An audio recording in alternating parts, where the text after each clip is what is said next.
Donc Rennes est une ville intelligente, oui, tout à fait. Après, nous avons plusieurs représentations de l'intelligence. L'imaginaire de l'intelligence, c'est quelque chose d'assez complexe. Une ville est complexe également aussi. Rennes a la chance d'avoir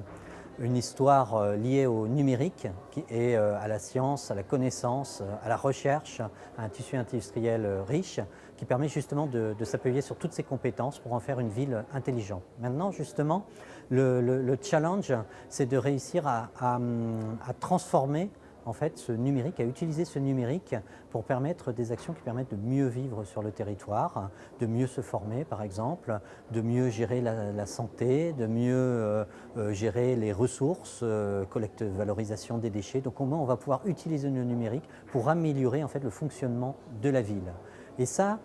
c'est une intelligence également aussi qui passe bien évidemment, c'est une intelligence collective qui passe par le citoyen. Donc le citoyen a certainement beaucoup de réponses pour nous donner des indications sur les services qu'il attend et qu'il saura après améliorer et utiliser et qui donc au global permettront de créer une ville qui consomme moins, une ville qui vit mieux, une ville dans laquelle il y a une intensité d'échange, qui apprend plus, donc il y a un apprentissage collectif. Et donc, en fait, c'est tout ça, ces multiples formes de l'intelligence collective.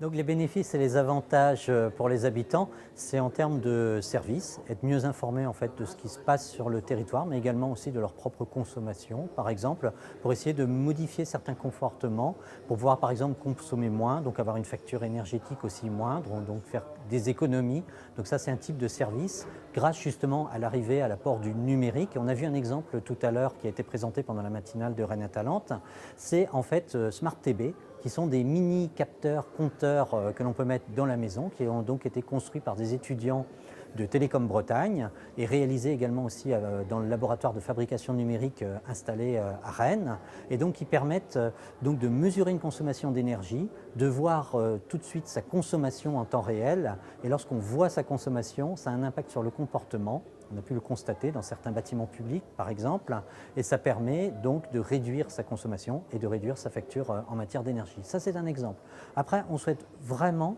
que le numérique soit utilisé comme un canal au mieux pour échanger au maximum d'informations entre les habitants, leur permettre par exemple, lorsqu'on ouvre les données publiques, d'avoir accès aux informations sur les réseaux de transport sur le territoire pour que les habitants puissent avoir le choix et choisir le réseau de transport qui leur semble le plus adapté par rapport à leur mode de fonctionnement, le plus fluide, mais également aussi le plus responsable par rapport à une consommation de ressources. Donc l'ouverture des données publiques est vraiment un exemple qui permet de montrer tous les services qui peuvent être développés dans la ville. Au-delà de l'ouverture des données publiques, on peut imaginer bien d'autres projets sur le territoire, comme par exemple, à partir de ces données, mettre des écrans dans la ville qui permettraient justement de montrer des informations sur, par exemple, la consommation, mais aussi des informations pour éditorialiser la ville, c'est-à-dire de donner des informations sur un spectacle qui a lieu à tel endroit à proximité, donner envie de sortir et de croiser d'autres personnes, car dans le croisement, en fait, il se produit un enrichissement des personnes, hein, donc cette intensité des échanges qui permet donc de connaître plus de personnes et de faire du lien de proximité sur un territoire.